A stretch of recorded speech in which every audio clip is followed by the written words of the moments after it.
Hello, everyone. Welcome to this session 4.3. Before we proceed, I would like to remind you that you are kindly requested to present your studies within 10 minutes. So now let's get started. Based on the list I have, the first one is Gül Sığındı. Are you here? Yes, I'm here. Okay, you can start sharing your screen. Okay. Okay, thank you.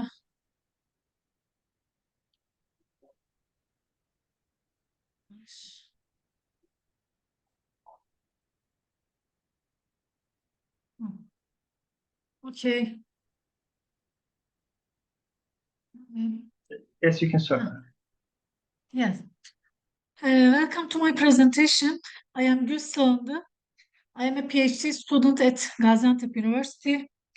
Today, I will provide information about our study comparison of four deep learning architectures for flat sheet metal part identification. Okay, my agenda, briefly, purpose of the study, introduction, importance of deep learning models used, and the other subjects I will explain briefly. Purpose of the study, the purpose of this study is to evaluate and compare the performance of four CNN architectures for the identification of flat sheet metal parts under real industrial conditions. In this context, the strengths and weaknesses of each architecture are examined from a comprehensive perspective, indicating their suitability for real production scenarios. Ultimately, the goal is to provide clear guidance for selecting the most suitable architecture based on accuracy, efficiency, and robustness for deployment in modern production lines. Introduction in modern manufacturing. Accurately identifying the flat sheet metal parts is critical for production continuity, quality control, and traceability. However, variation in part geometry, size, and surface characteristics often make traditional methods insufficient in industrial settings. This study compares four CNN architectures trained on synthetic images from CAD data and tested on real production images pre-processed with semantic segmentation. The findings highlight the balance between accuracy, computational efficiency, and robustness, providing practical guidance for selecting the most suitable model in industrial applications. Why deep learning is important? Deep learning has transformed the way complex data is analyzed, enabling automatic feature extraction and high accuracy in tasks such as image classification, segmentation, and object recognition. Unlike traditional methods, it adapts to diverse data and environmental variations, making it highly effective for industrial applications. In sheet metal processing, deep learning provides reliable solutions for part identification and quality control, ensuring efficiency, consistency, and scalability in modern production lines. And deep learning models used, numerous deep learning architectures have been developed for image classification, each offering different advantages in terms of accuracy, efficiency, and complexity. In this study, four widely adopted CNN architecture, Inception V3, EfficientNet, DenseNet, and MobileNet were selected for evaluation. In the following slides, the main characteristics of these models are introduced and their roles in sheet metal parts identification are summarized. EfficientNet features size parameters, image size, working principles, and advantage of the EfficientNet, high accuracy despite small model size, balanced performance in both industry and academia. And inception V3 feature size parameter, image size, and working principle are shown. And the most important things, advantage of inception V3, strong performance on large and complex data sets. And MobileNet features also size parameters, image size, and working principle are shown. And the most important things for MobileNet, the advantage of this, the real-time classification suitable for resource constrained environments. And for last one is DenseNet features size parameter, image size, working principle are shown, and also the most important things for our study, advantage of the DenseNet, high accuracy with favor parameters, reduced overfitting, suitable for large scale classification tasks. Dataset creation. The most remarkable aspect of our study is that a synthetic and scalable dataset can be generated solely from existing CAD drawings without requiring any external data. It's very important for us without requiring any external data. For this purpose, 2D CAD drawings were converted to JPEG format using Python, and data augmentation techniques were applied to create a comprehensive training dataset. This eliminated the need for manual labeling or photographing in real production environments, saving both time and cost. In addition, the method allows rapid datasets expansion, enabling the system to scale to hundreds or even thousands of part classes. Used dataset, the training dataset includes 50,150 synthetic images from 2D CAD drawings across 50 classes. Data augmentation was applied to improve diversity and generalization. The test dataset came from real camera images and contained industrial noise such as lighting, variations, reflections, marks, clutter, and distance change. Semantic segmentation was used to isolate parts from the background.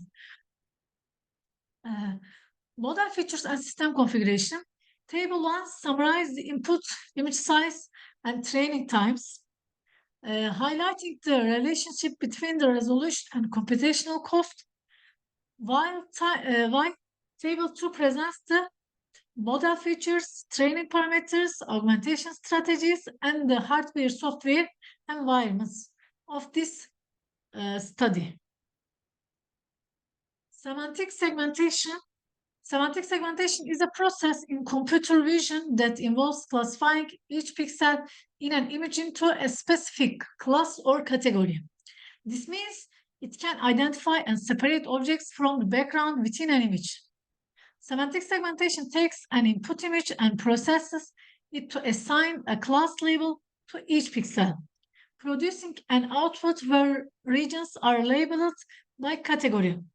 And the figure A, original image, you show for different background, and the image B, the image after applying semantic segmentation images.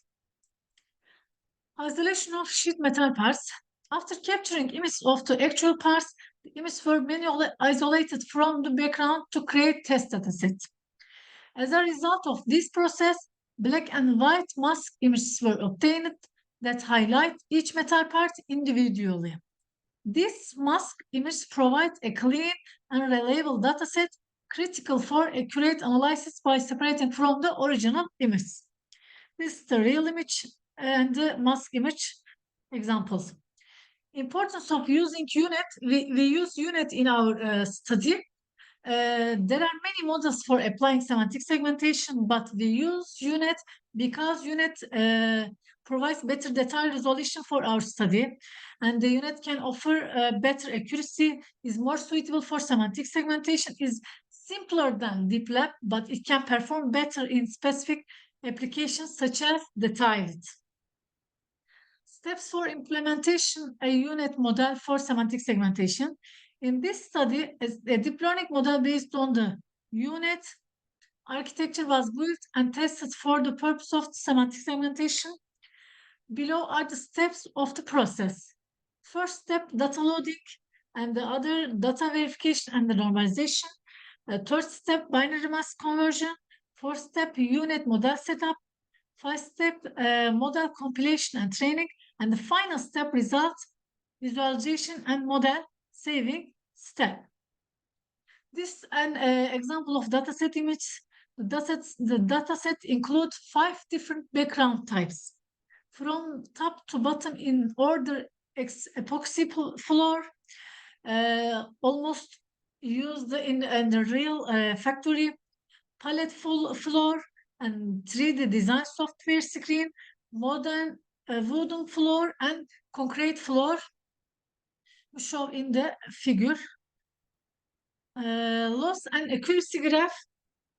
The training and validation loss accuracy curves on EfficientNet and Inception V3 are presented. EfficientNet V3 demonstrates smooth convergence and strong generalization consist with its high accuracy. Inception V3 shows stable learning and reliable generalization with closely aligned curves. And the training and validation accuracy curves of MobileNet and DensNet are presented. MobileNet V3, V2 converges quickly but reaches an early steady state, reflecting the balance between speed and accuracy. DensNet shows steadily improving, closely aligned curves indicating efficient future recycle and resistance to overfitting. Performance and model complexity. Table 3, comparison of classification performance shown in the table 3. And in table 4, you can show the comparison of model complexity, present the results. In table 3, for CNN architecture, top 1, top 3, top 4, 5 accuracy percent you can show. If in the table 4, inference time, number of parameters, model size, weights of the models you show.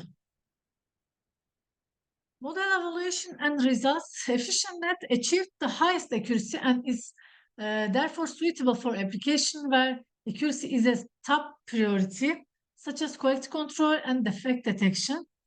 However, its slow CPU inference time and may limit its use in latency critical production environments.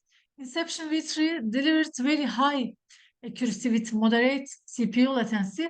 Although it has the largest model size and parameter count, it provides a well-balanced trade-off between accuracy and computational cost and can achieve competitive results in GPU supported systems. MobileNet stands out with the fastest inference time and the smallest model size, making it the most suitable option for real-time production line and edge deployments. Nevertheless, its lower accuracy must be considered in accuracy critical application.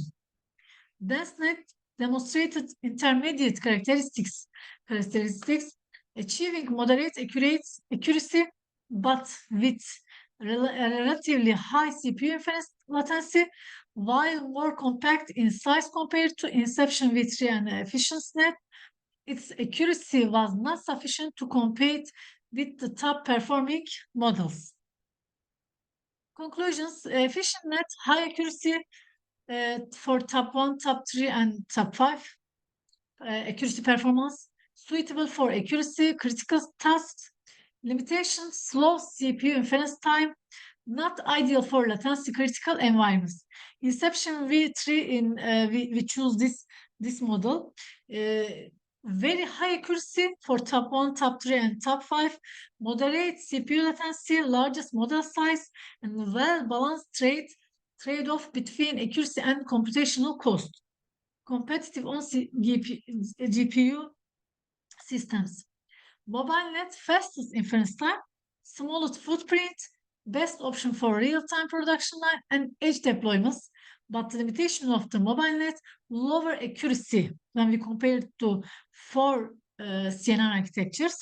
DensNet moderate accuracy, relatively high CPU latency, more compact when we compare the inception with an efficient net, but the limitation of dense net, accuracy insufficient compared to top performing models. Future work: increase data diversity with more synthetic and real samples, explore lighter and optimized model architectures, integrate real-time multi-camera and multi-view systems, extend scalability to hundreds and thousands of part classes, improve robustness against industrial noise and variability. Thank you for listening to me. And any question, or I will start the other subject? Thank you. Is there any questions for this study from participants?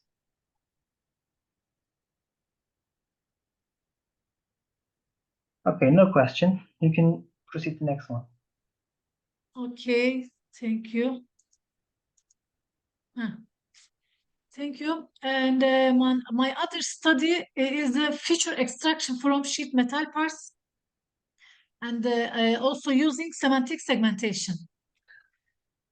And the agenda also purpose of the study, introduction, and the other subject. I will give the information about these subjects. Purpose of this study, the aim of this study is to extract and analyze the geometric features of the sheet metal parts using semantic segmentation to improve quality control and production optimization. Image processing and machine learning techniques are used to accurately identify the size, shape, and other important geometric features of the sheet metal parts. This detailed analysis contributes to the enhancement and refinement of manufacturing processes. And in recent years, increasing production demands, competition, and sustainability requirements have made high quality and efficiency in sheet metal processing essential. This has encouraged industry players to develop innovative methods and technologies. Factories need to know the characteristic of cut metal parts to gain a competitive advantage in their production process. This information plays a critical role in improving quality control, increasing production efficiency, product design and development, and preventing errors. Why feature extraction is so important in sheet metal parts? It's very important because for the quality control, production optimization, reliability improvement, data-driven decisions, feature extraction very important. Proposed methodology overview. First step, isolation of sheet metal parts. We use ImageG program for manual isolation, ensures a clean data set, which is important for accurate analysis. Second step, semantic segmentation. Advanced machine learning algorithms are employed for accurate feature definition, enhancing segmentation accuracy.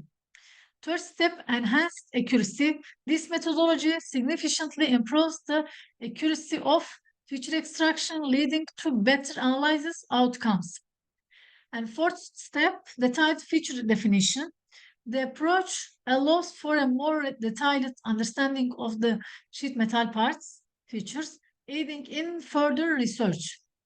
Clean dataset importance. A clean dataset is very important for reliable analysis, reducing noise and enhancing the clarity of results.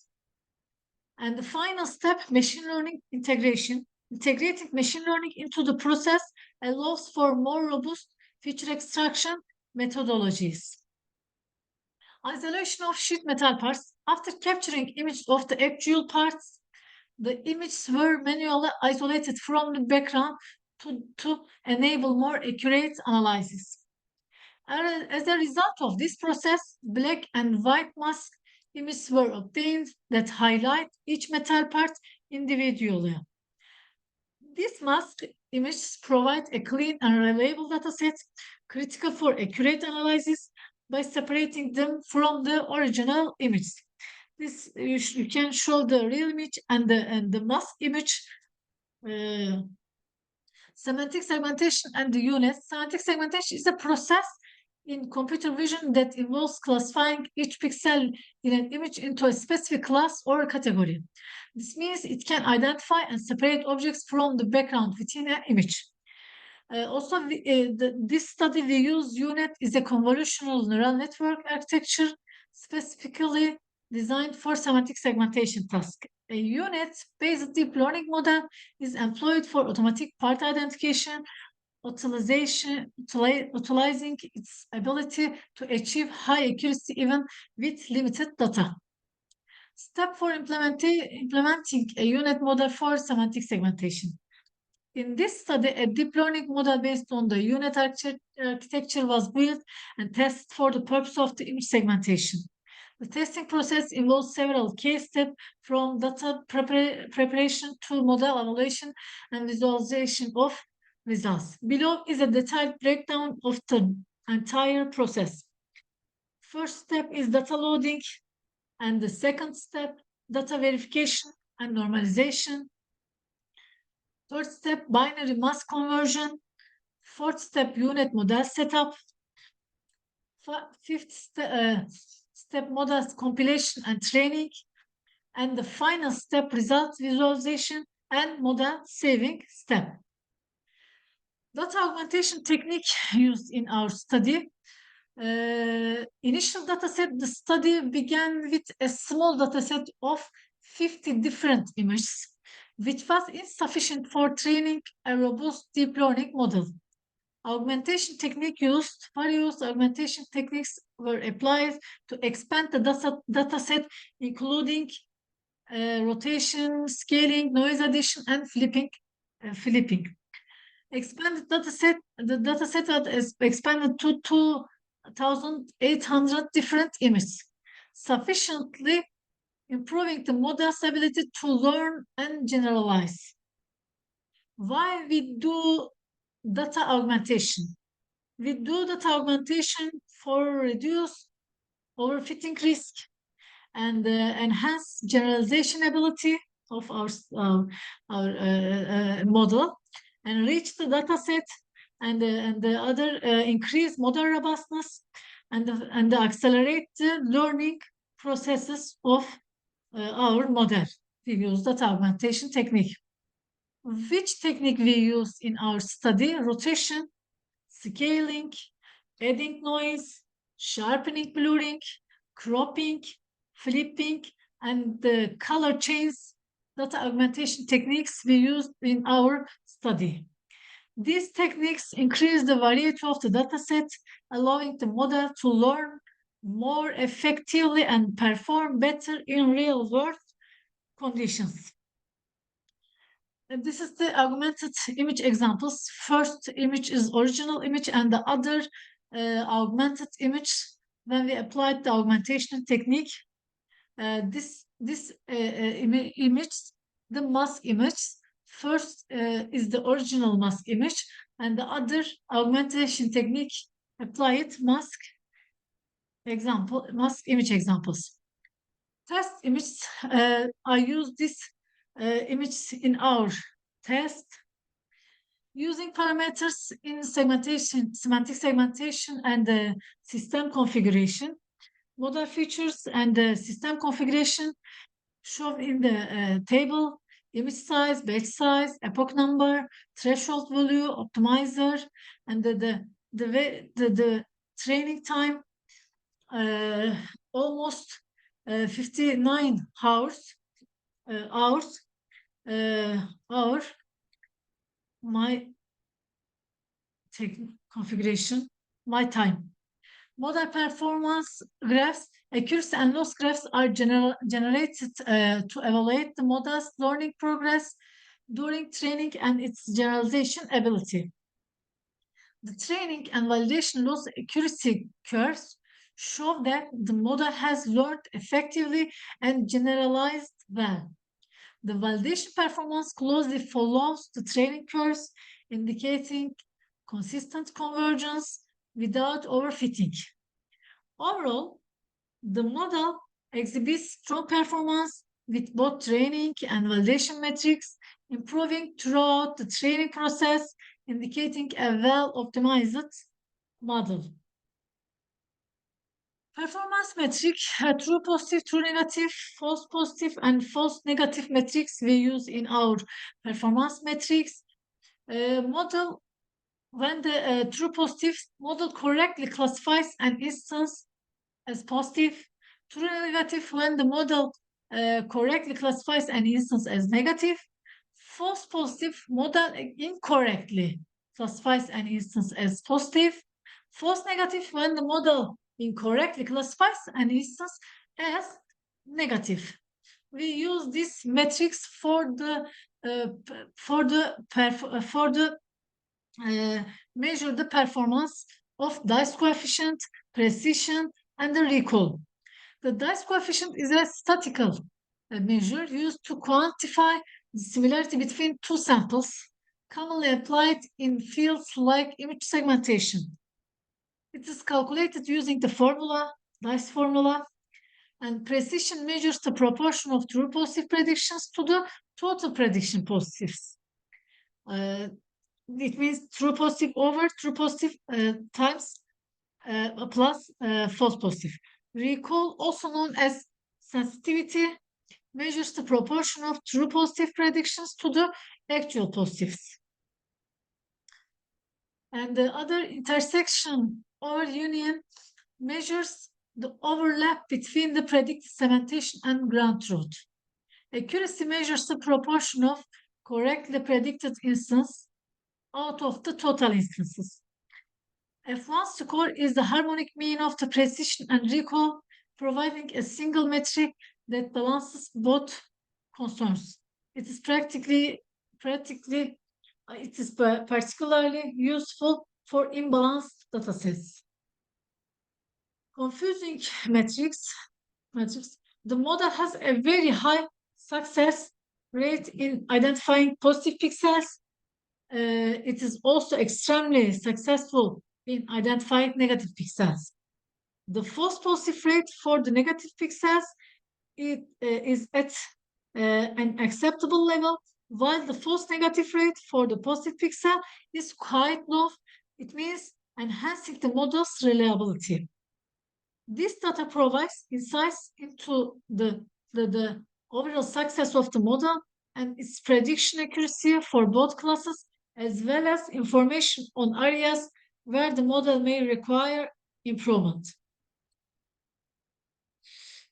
The performance evaluation of the semantic segmentation algorithm was done on 50 different images that were not used in the training and test steps. This is the results of intersection over union, average dice, average precision, recall, accuracy, and F1 score, you shown in the tables. Sheet metal parts extracted geometric features. Sheet metals have various geometric features. These characteristics are critical for assigning the quality, machinability, and various applications of sheet metal parts. Geometric parameters such as area, aspect ratio, rectangularity, elongation ratio are significant factors that affect the durability of parts and efficiency of manufacturing process. Accurate analysis aids in improving manufacturing processes and enhancing the quality of the final product. Therefore, properly evaluating the geometric features of sheet metal parts is vital for success in industrial application. This is the extracted features, geometric features in sheet metal parts. The area, aspect ratio, rectangularity, elongation ratio, perimeter, circularity, thickness ratio, major and minor axis length are the extracted geometric features in sheet metal parts. The process of applying semantic segmentation to an image is shown in the figure. First, original image, second, ground truth mask, and the other, the predicted, and the other, when we apply semantic segmentation to the image, this image predicted mask and threshold mask occurred. Thresholding is applied to the predicted mass because the model outputs continuous values between 0 and 1, representing the likelihood of each pixel belonging to a class.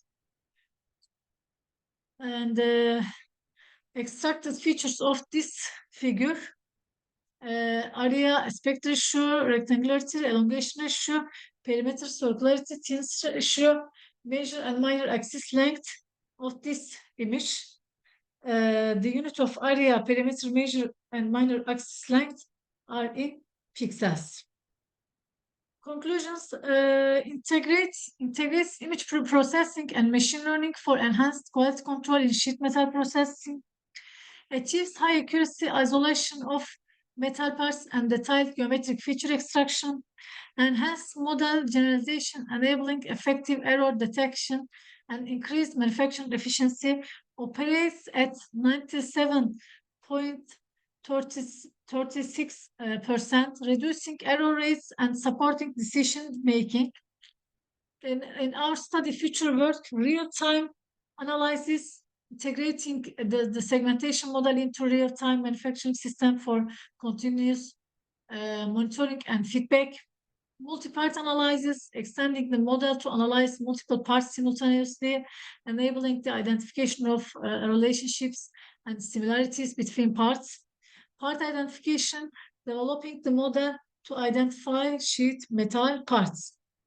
And thank you for listening to me. Any question? Thank you. Any questions for this study?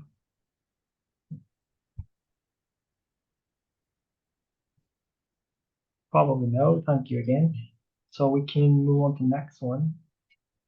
Okay. Diana Lazarova, are you here? Not here. The next one is Shikishu. Are you here? He's not here too.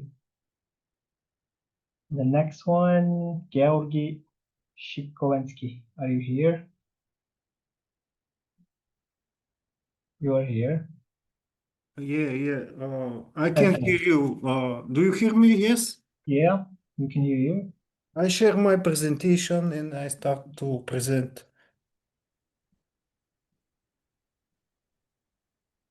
Please share your presentation. Yeah.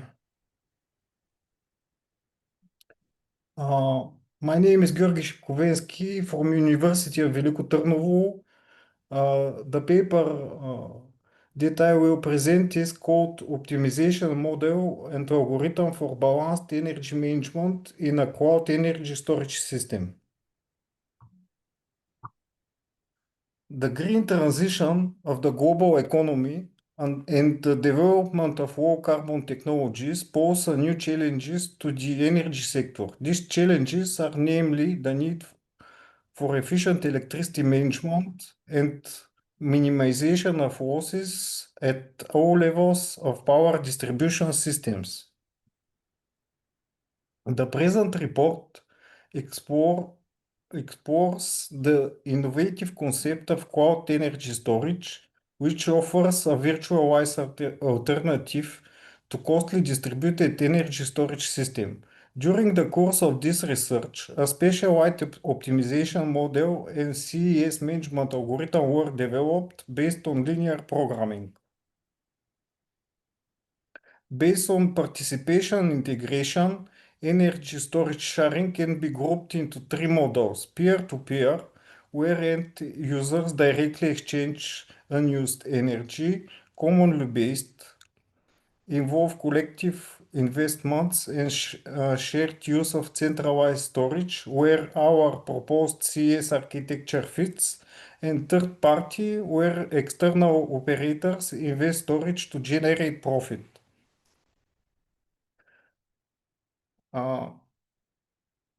This issue of synchronization between production and consumption creates significant challenges for the traditional energy system. Our CES model, integrating renewable sources, provides a solution to autonomous load balancing, local generation for solar and wind installations, dynamic distribution to customer nodes in real time, in integration with market mechanisms. The structure of matrix A and its role in the balance equation lead to the formulation of balance condition. The sum of elements of each row and column of matrix A must be equal to 1. An optimization problem is defined to ensure balanced system operation with minimal energy losses and the lowest possible average cost to deliver energy to end consumers. This is the mathematical formulation of the problem.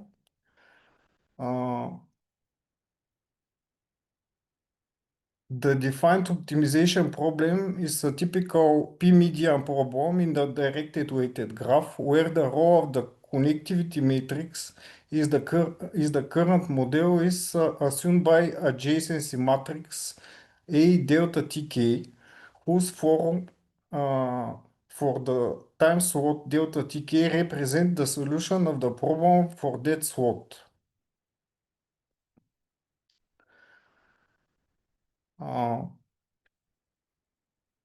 This is the way the objective function decreases as injecting nodes are added that supply more consumption nodes with energy at lower cost, while maintaining system balance and ensuring lossless operation without the need of energy conversion.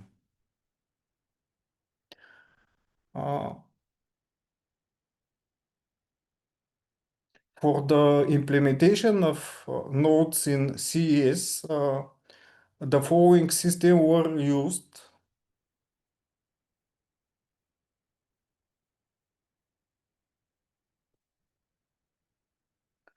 The produced energy is distributed among 5 customer nodes. Nodes C node 1 supplying 30 households, C node 2 supplying 20 households, C node 3 supplying 10 small businesses, C node 4 supplying 5 medium-sized businesses, and C node 5 supplying 4 institutional facilities. The main parameters of the production and consumer nodes are presented in Table 1 and Table 2. The results obtained from applying the algorithm show that all surpluses are precisely calculated and correctly recorded in BAT store without energy losses, strictly following the ordering condition based on saturation rates. This study presents the successful application of innovative optimization model for managing CES that integrates 5 production nodes with total capacity of 866 kilowatt per hours per day. The developed p-median algorithm based on saturation rates ensure full balance between production and consumption with zero losses, optimal battery utilization, and cost minimization. Thank you for your attention. Thank you. Any questions?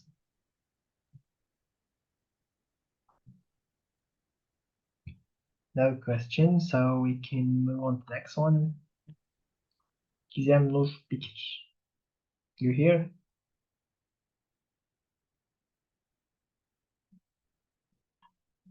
Gizem Nur, are you here? Not here. Not here. The next one, Dario Alejandro Segura Torres. You are here probably.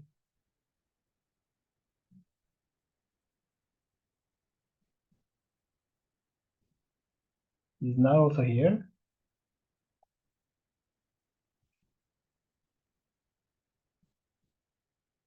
So the next one, Reggie. Are you here, Reggie? Yes, I'm here. Hopefully Okay. you can hear me. Yeah, I can hear you. Yes, okay. You can start. Right. Yeah, thank you. And let me start my presentation. And Okay. it is somewhere here. Sorry, it's here. It is. And yeah, here it is. And sorry for the delay. Hide the presenter view. Yes. And let me switch back to the conference. Here it is. Share. Sharing the screen here. I guess you can see my screen now. Yes, we can see it right now. Thank you. Thank you. And this paper is about warehouse automation simulation. And warehouse is like Amazon.com, where they have very large warehouses, or IKEA. So we were basically following the IKEA model. So how do they automate a warehouse? And in our case, we focus on robotic picking systems. All the warehouses, we are talking about very large warehouses, use robots. So we want to make a model of this warehouse and study about it. The authors are, the first author is a professor in Poland, Sławomir Samole. He is the first author. The second one is my master student. She is at Stavanger, Norway. Reggie, I'm Reggie. I am a professor at the University of Stavanger, Norway. So basically, the objective of this paper is to model and simulate warehouse automation where robots are concerned. Robots, they autonomously work, interact cooperatively, and optimize resource utilization, whatever resource they use. So this paper is to talk about tasks. Robots are supposed to do some tasks. They pick, transport, and deliver. And how do they assign tasks to the robots? The robots are different in size. They have battery levels. They have their own speeds. They are available, not available, semi-available, things like that. So how do we assign tasks to robots? So that's what the paper is about. So here, since we are talking about robots, we use the traditional grid system where robots move on grids. So they have to avoid colliding with each other, and they have to avoid occupying the same space, same slot. For that, we use the classical A-star algorithm, but we also talk about the machine learning or reinforcement learning things, which we are not using. Talking about robots, the battery is a big issue.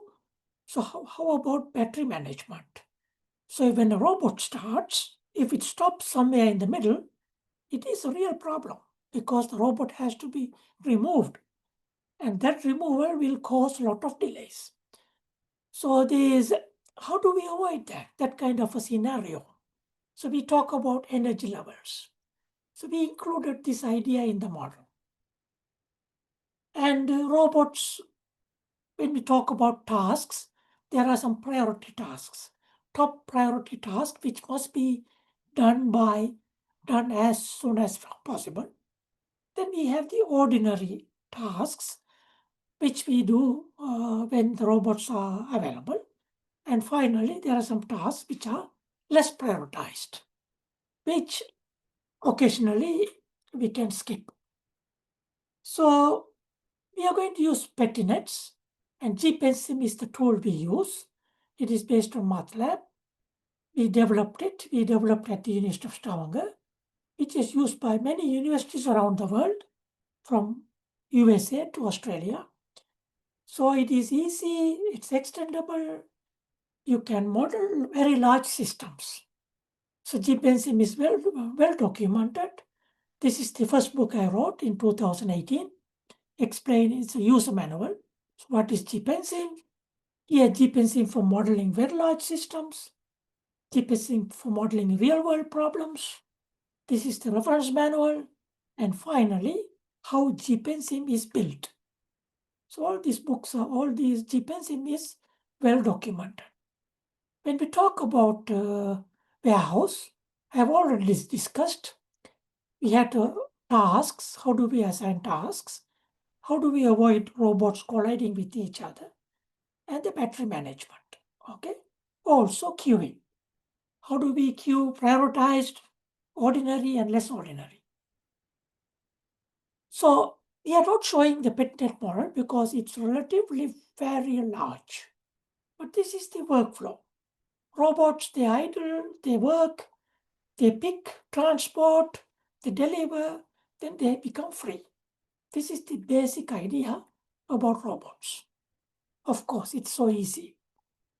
So we use 3 types of scenarios: baseline, normal operation, very busy times, very heavy loads. Very heavy loads mean the battery will become flat very soon. So bottlenecks during high traffic, 52% takes longer time. And battery, if there are collision avoidance and so on, so that will take 22% extra time. So delays, picking stations, sometimes there's a queue, so that takes some time. To avoid collision, it takes 15% of the time. So basically, the cycle time is determined by the queues. Queues are the primary problem in a warehouse. The limitation of this model, here we operate 5 robots, but when you talk about Amazon.com, they have thousands of robots. Can this model be used for Amazon.com scenario? Probably not. We don't include maintenance cycles, and that is an important part of this warehouse, where we replace robots, we stop robots and maintain them. Let me compare our system with this Amazon.com system, Kiva system. We use 5 to 10 robots. They use 1,000 plus robots. Task allocation is rule-based. They use machine learning optimized. Pathfinding, we use A-star, very simple idea.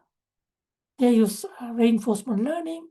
Battery management, we basically use the value of the battery, remaining battery, but Amazon uses predictive analysis. So in future, we have to integrate some kind of predictive charging idea. We had to have a multi-level model to model large systems. We had to improve these algorithms. A-star is basically very simple, maybe reinforcement learning. If any of the listeners want the complete report, we will be happy to give the complete report with the PetNet model, all the files, and a step-by-step instruction how to run the model. So this is the GPNSIM website which we developed, used by all over the world for modeling discrete systems with PetNet. So this is the website, and the books, the software is freely available, but the books you got to buy from Springer. Springer publishes all the books about GPNSIM. Thank you. Thank you, too, for your presentation. Any questions for this study?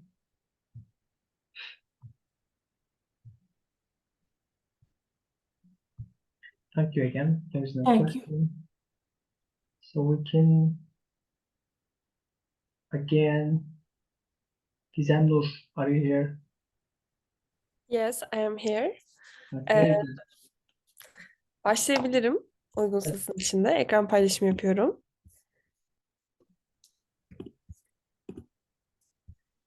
Ekranım geldi mi? Evet. Evet, tamamdır. Saniye. Yapacağım.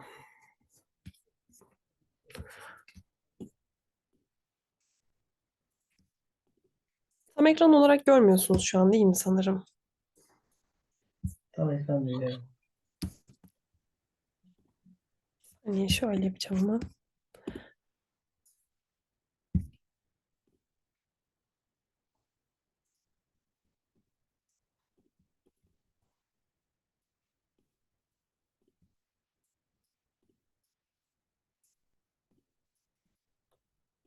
Şu an tam ekran oldu mu?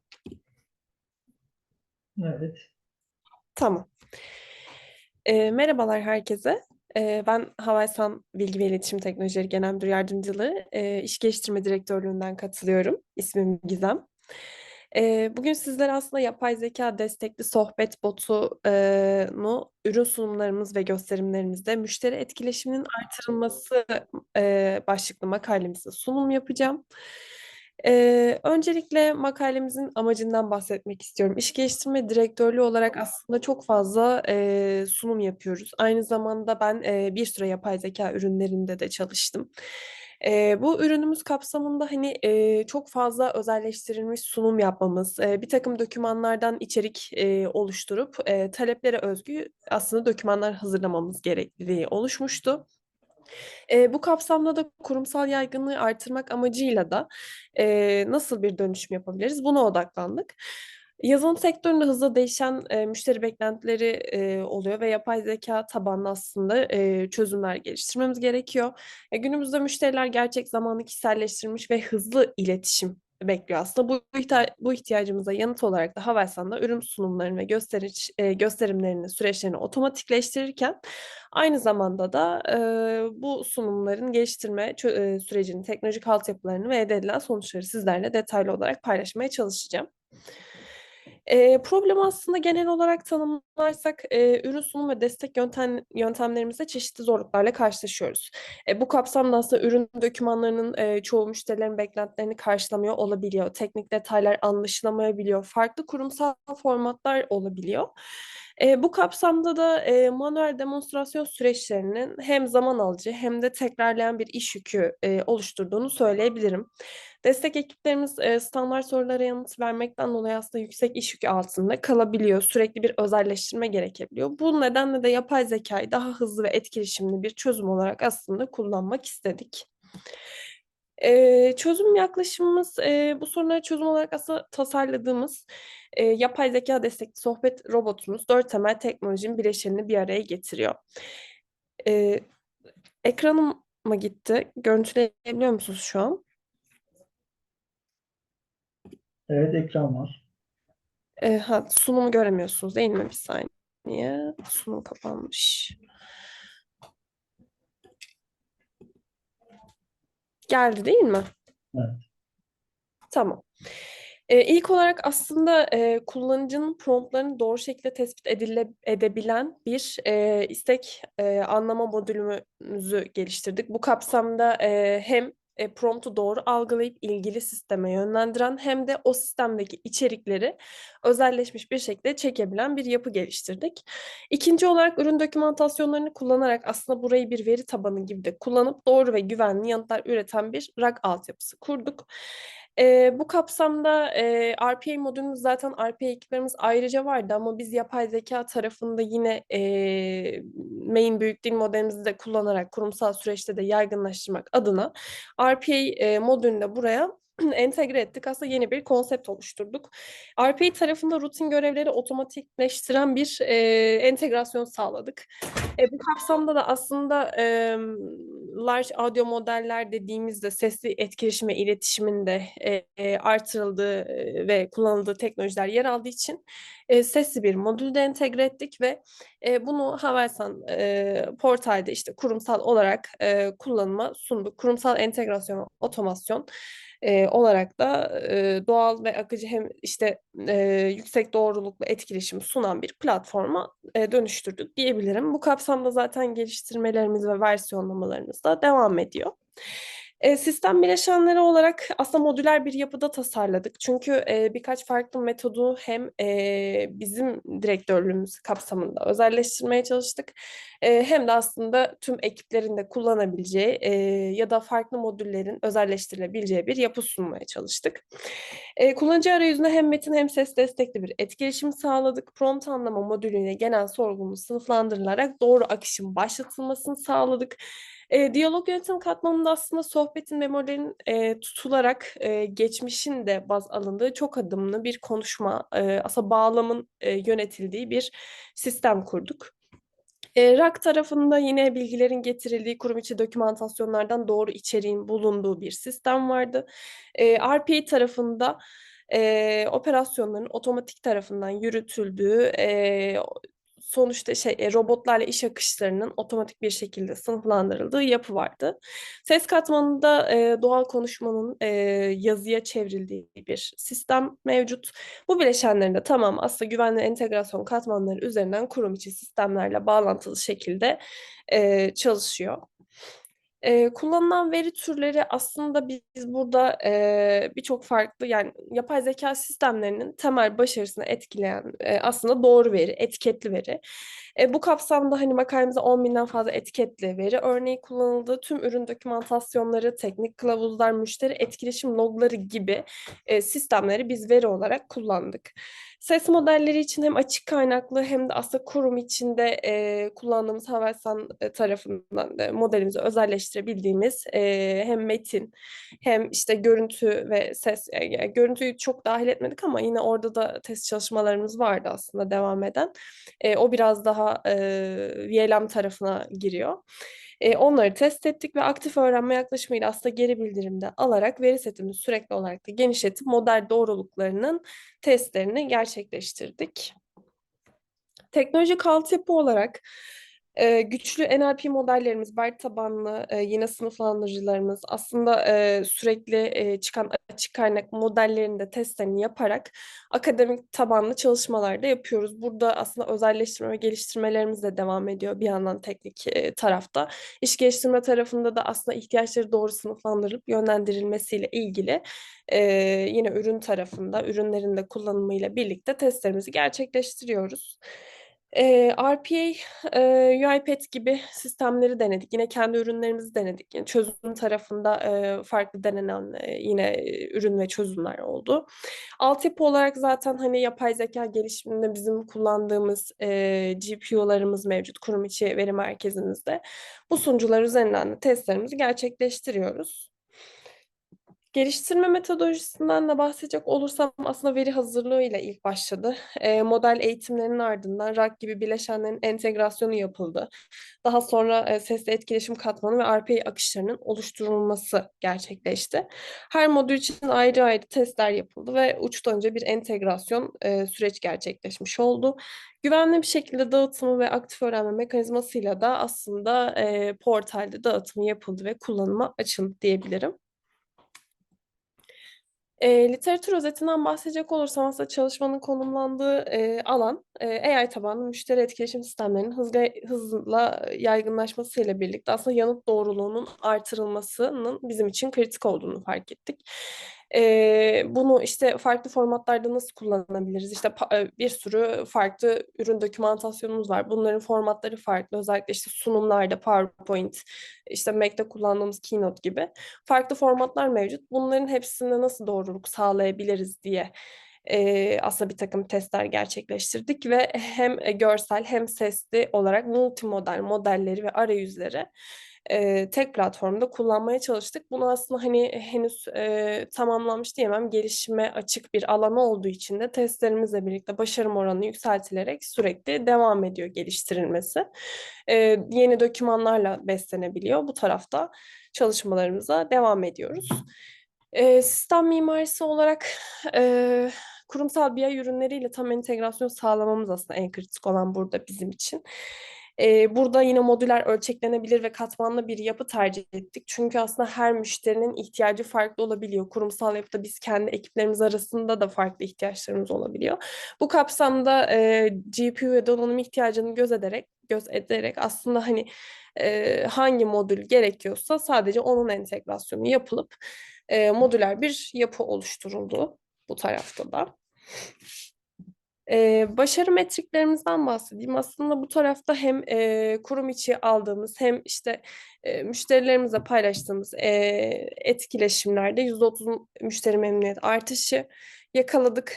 Aslında yarı yarıya daha hızlı yanıt süreleri almış olduk kullandığımız ve geliştirdiğimiz teknolojilerle birlikte. Yanıt doğruluğumuzu zaten hani minimumda %80-85'le başlayıp aslında 92'ye kadar çıkarttık. Bu etkileşimlerin bazıları metin tabanlı ama %25'i sesli olacak şekilde oluşturduk. İş yükünde destekleyici olarak %35'te 45 olarak bir azalma ve aslında en önemli bizim için burada hız. Çalışma süresinde minimuma indirerek eş zamanlı kullanıcı ve ölçeklenebilirlik sağladık. Aslında hani kurum içerisinde 3000'e yakın personelin de kullanımına açılmış diyebilirim. Elde edilen kazanımlar neler oldu? Burada hem görsel hem metin hem ses tabanlı multimodal olarak konumlandırdığımız sunumlarda verimlilik sağladık. Yine teknik tarafta aslında modellerin eğitimi için sağlamış olduğumuz doğruluk oranları ve skorlar artmış oldu. Multimodal yani sadece tek bir modele değil tüm formatlarda destekleyen farklı modellerinde erişilebilir olmasını sağladık. Hem zaman hem verimlilik açısından insan makine iş yükü dengesini sağlamış olduk ve kurumsal ölçekte de biz bunu uygulayabildik. Öne çıkan gözlemlerimiz neler?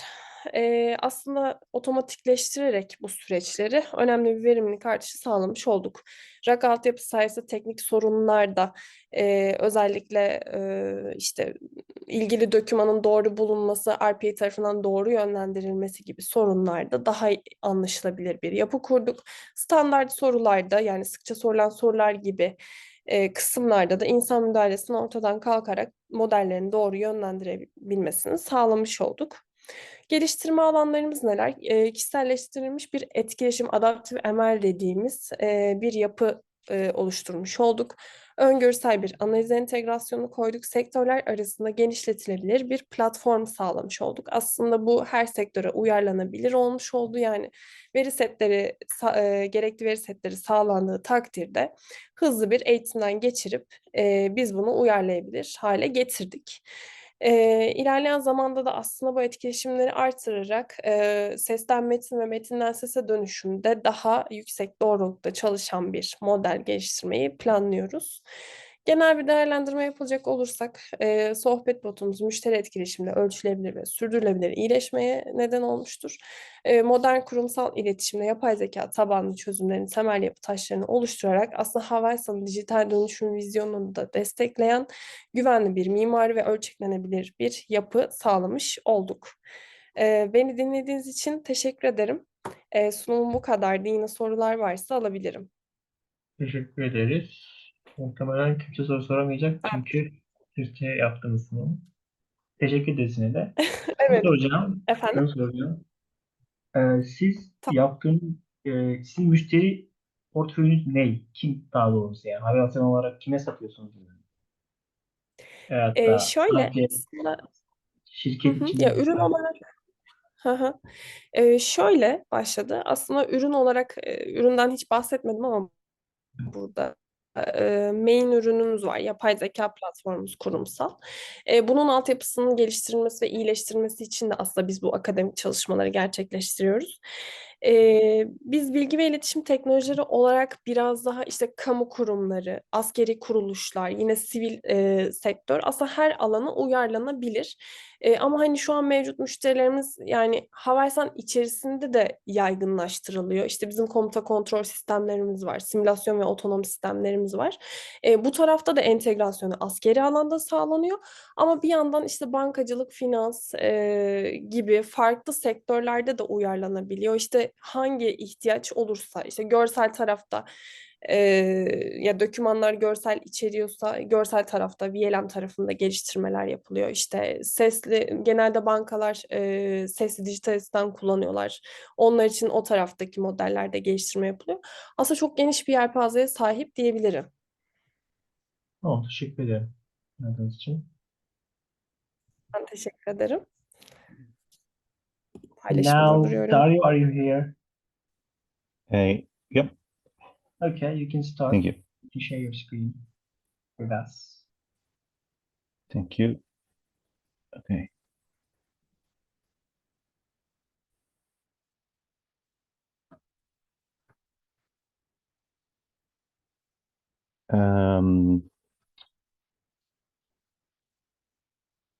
Okay. Um, Thank you. I want to share with you my work with performance-based selection methodology for web communication protocols. I'm Dario Segura. We work with Brian Perez from Santo Tomas University and Roberto Pava from Universidad Distrital Francisco José de Caldas. Okay, there's our outline for presentation. What is the deal now? The trend to change from local to closed system. What that mean? Before we work in one computer, or we have a system in one computer, and we want to migrate to distributed system or closed system. That's mean we have many computers communicated between them. This little line imply a communication protocol between these computers. That mean we have a new challenge. A system like a control system, automatization system, have their challenge. But when you migrate to closed system, you have to think also in infrastructure challenge. Some of infrastructure challenge are, of course, this communication, right? What happened with communication protocol? Communication protocols have impact in CPU, memory, and latency also. Okay, and usually you don't take in mind of this. Then, if you don't take this impact protocols, maybe you have cost that you don't have in mind, unexpected cost if you don't think in the protocol. Then we designed a methodology that looking for measure these impacts. Okay, the methodology is an experimental methodology. Okay, it's not a theoretically. Of course, this methodology are proposed for system which can be critically affected by the protocol, looking for support protocol selection about communication. And of course, if the protocol is a variable, you can try this methodology. We proposed 5 steps: specification of non-negotiable requirement, definition of input and output parameters, design and setup of the experimental environment, experimental execution and data collection, and visualization and data analysis. Okay. Okay, we have applied this methodology with a little use case. Some company, a small company called Pyme in Colombia, want to migrate standard hosts to cloud platforms. We usually have 550, sorry. Current user, the average payload is 250 kilobytes, and the response time is 100 milliseconds. But what happened when we migrate to cloud platforms? Okay, for cloud platforms, we have some restrictions by the platform itself. For example, we have latency for the platform itself. These are different servers that we have choose, and they include the latency to the communication. Even your application, even your protocol, then we have this requirement, right? Also, we have some restriction. Okay, the instant type give us a memory, give us CPU. If we need more memory, if we more disponible CPU, we have to pay more. Then we want to use the nano option, the nano instance, because the cost. Okay, then we have this restriction. Okay, the web application use 2% of the CPU. Then, because the protocol must not exceed 3%. The application app uses 0.1 gigabyte. Then the protocol we expected do not use more than 0.4 gigabyte. Okay, to can use this instant because it's cheaper. Okay. What we have to do now? Okay, we have three options: REST, WebSocket, and RPC. Okay, the specification of non-negotiable requirement. We know the latency should be under 200 milliseconds. The CPU must under 3% by the protocol itself. The RAM should be under 0.4 gigabytes. Okay. Definition of input and output parameters. What are the input parameters? The data that we can change or vary in the experiment. We're going to use payload size and number of concurrency clients. In the experiment, this concurrency client, we're going to simulate it with some traits, okay? And the output parameter, we have latency, CPUs, and memory use. If we see here, we are talking more or less, this is the first set of parameter, the second set of parameter. Then we have more or less 5,000 variables to measure. Okay, I'm sorry, 5,000 combination for the inputs. Okay. The design and setup for experimental environment, we suggest just two components, server and client. The server just make an echo from the communication from the client. Okay, the client should be a sweeping parameter. Okay. This is what we use. We use two computers, similar computers. Here we install a web server, standard web server, and in the client we make a Node.js application. What do this Node.js application? A simple main loop. This is the algorithm. We can see here we sweep every input variable through the element of the set we selected. This iteration inside is because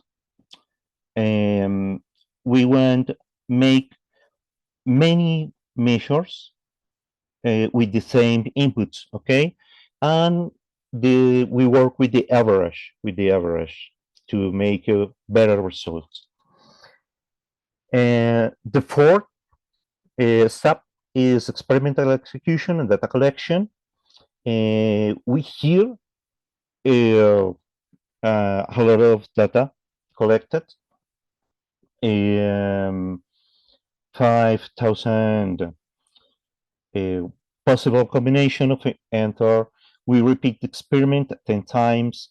We have 3 boots and we have 3 protocols to evaluate. Then we take around 450,000 data collected. That is something interesting for us. This is the plot. This is a plot from the data just for the latency for the protocol gRPC. Okay, then if we want to compare with the other protocols, is very difficult. Then we propose use an area plot, and we can see here is really there is more information here about the protocol and the behavior in the system. This previous is the latency through payload change, and we know here at the top are the simulated clients. Okay, here is the same, but this is for the CPU use. We can see, for example, the REST protocol is the protocol that use less CPU. This is surprising for us because it's the oldest protocol. And this is the behavior of the protocols about the memory in the all 3 last plots are in the server. Okay. Okay, we plot this, and with this plot, practically we can take decision. Look, about the latency, this line represents a peak of the payload, and this is the average. This line in this point, this red arrow at the bottom, represent the limit that we have. Then for the latency, the single protocol that we have to use to comply the requirement will be the REST. Okay, then the REST protocol for the latency will we choose. About CPU use, this is the limit. We can see the REST still down compared with the other protocols.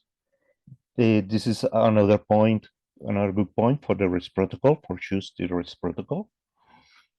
And finally, for the memory, this line represents for the 0.4 gigabyte.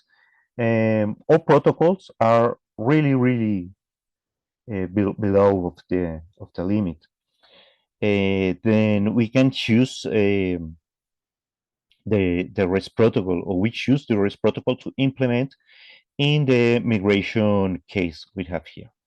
Okay, finally, we have this work present an experimental driver methodology for evaluate communication protocols.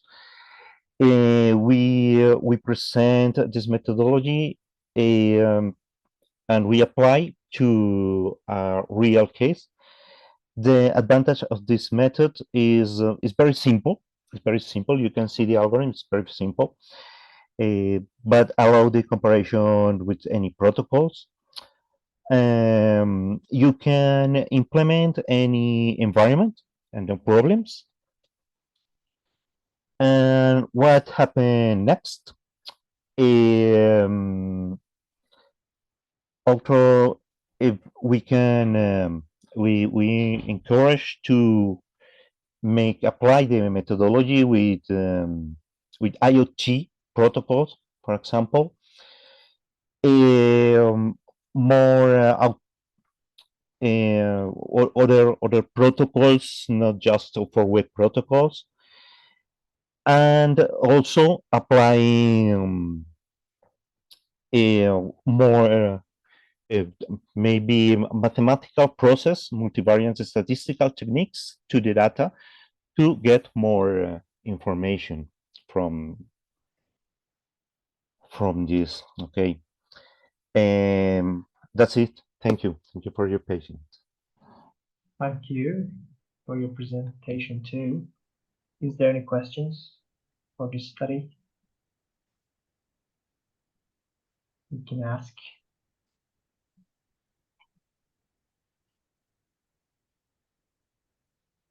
It seems no question. Thank you. Okay. I would like to ask, is there anyone left who hasn't presented yet?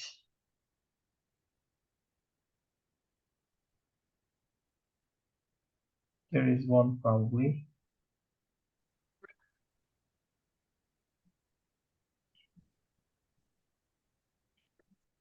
Anyone left? Again, I'm asking. Who has not presented yet? Hello, can we start? Yeah, okay. You are the. Who are you? By the way, your name? I cannot see your name here. Hello.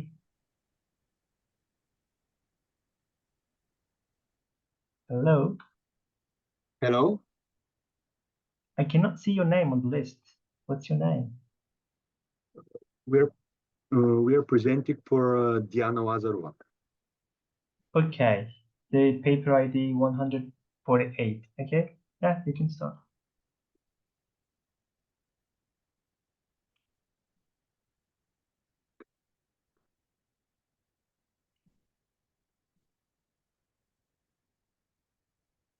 You can share your screen.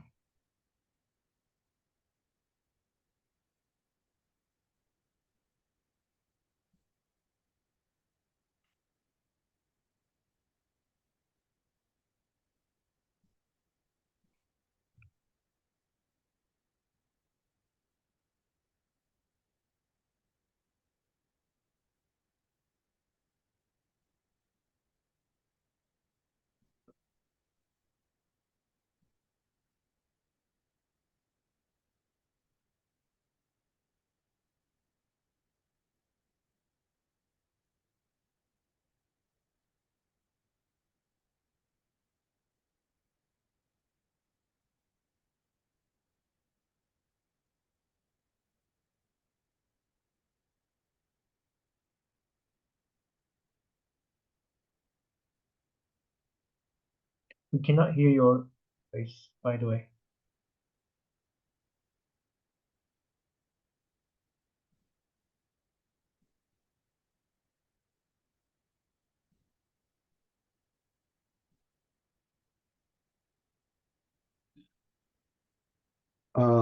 Sorry, you said that you can't hear, right? Yeah. Yeah, our colleagues Diana Lazarova and Mariana Nikolova had to leave because they had emergency on work, and they left me this recording. Okay. You can I'm share not sure. its sound. Oh, sorry, can you repeat that? You can share its sound as well with the video. We cannot hear the video actually. There is no sound on the video. Just give me a moment, please. Okay.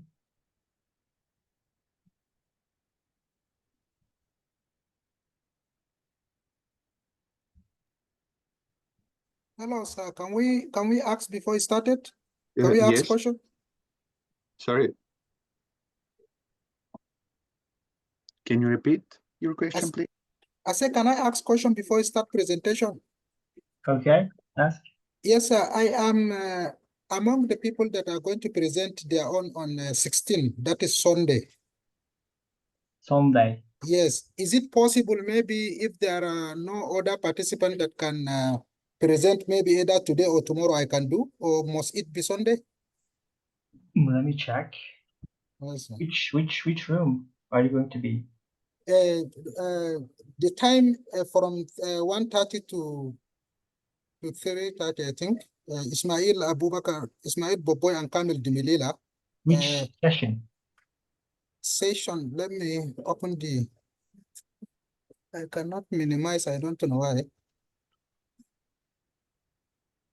It's the last session, my own. It's the last session. What is the session number? Okay. Let me open the. Yes.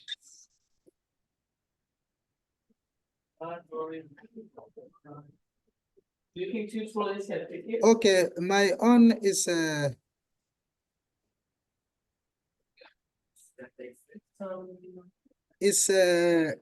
session 10.2, virtual room 2. Yeah, you should find a chair actually. I'm not probably You said, responsible for that Okay. session. So you should find the responsible one. Okay. This is Okay, not the if session. Okay. You should okay, go if there.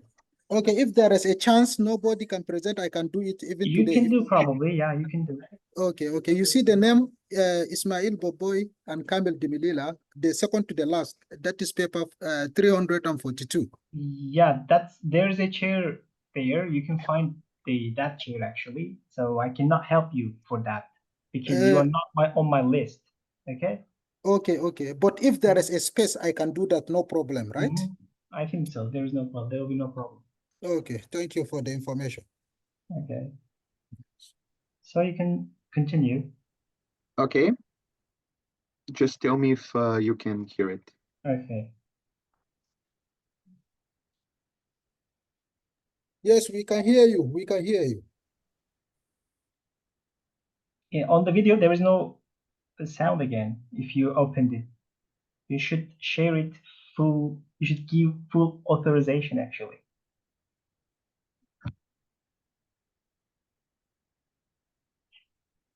Sorry.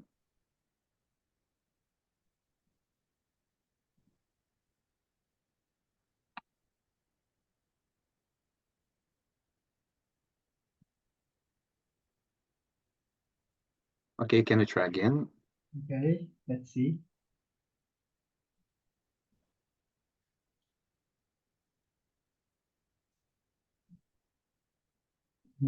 Still no, there's nothing. Do you hear it? Yes, I do. But we cannot. Okay, give me 1 second, please, again. Okay.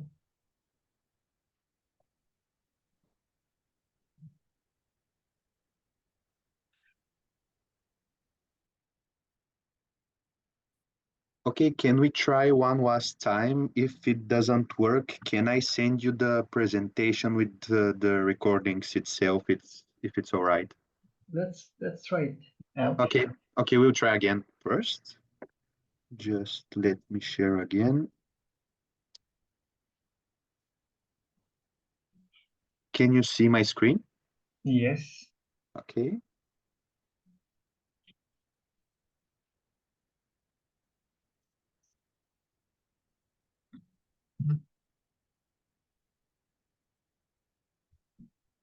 We don't hear anything.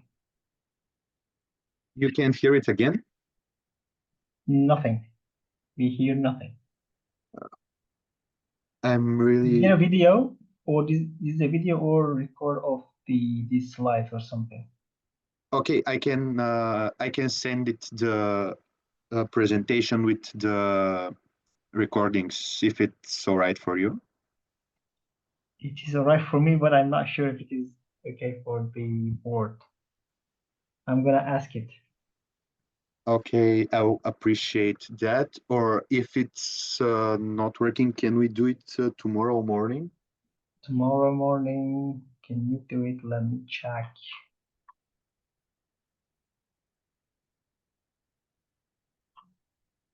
Is it? You can actually do it on tomorrow morning. Yeah. No need to send the video. Okay, at which time? Okay, so you want to send you the video, or tomorrow morning we can present it? You can attend session number 6.2, afternoon session. 6.2 again for 4 p.m. No. 1:30. Okay. Okay. Thank you very much. I appreciate that. So till tomorrow. Okay, tomorrow. Thank you. Welcome. So there is no one left, so we can end the session here. Thank you for your attendance. Actually, so have a nice. Excuse, sir. Here, sorry, yeah. Yes, can I do my own now, or not possible? I cannot manage it because you are not on my list. Okay, I cannot understand. do that. Okay. I understand. You're not on my list. Okay, thank you. Hocam çıkış yapabilir miyiz? İyi akşamlar. İyi akşamlar.